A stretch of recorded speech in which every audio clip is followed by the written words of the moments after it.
அனுமதிச்ச நம்ம தமிழ்நாடு அரசுக்கும் முதல் நன்றியை சொல்லணும்.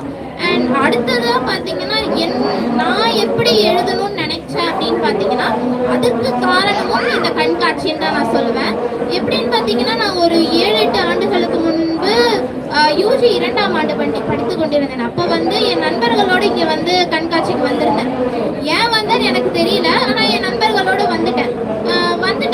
அவங்க எல்லாம் என்ன பண்றாங்கன்னா அந்த புத்தகத்தெல்லாம் பார்த்துட்டு, ஓ இந்த ரைட்டரு, இந்த பாரு இவரோட போட்டோ இந்த புக்ல இருக்கு, இந்த போட்டோ இவரோட புக்ல இருக்கு, இந்த புக்கு நான் வாங்கிக்க போறேன், இந்த புக்கு நான் வாங்கிக்க போறேன்னு சொல்லி அவ்வளோ ஆர்வமா அனைத்து நண்பர்களும், நாங்க ஒரு 7-8 பேர் வந்திருந்தோம். எல்லாருமே இந்த போட்டோ பாரு, இதுல இவ்வளவு அழகா இருக்காரு இந்த ரைட்டரு, இந்த புக்கை நான் வாங்கிக்கிறேன். ஏன்னா பெண்களுடைய இது அப்படித்தானே இருக்கும். ஃபர்ஸ்ட் புத்தகம் படிக்கிறாங்களோ இல்லையோ அந்த முதல் அந்த அட்டைப்படத்தை பார்த்து அது ஒரு ஆர்வமாய் வாங்குவாங்க.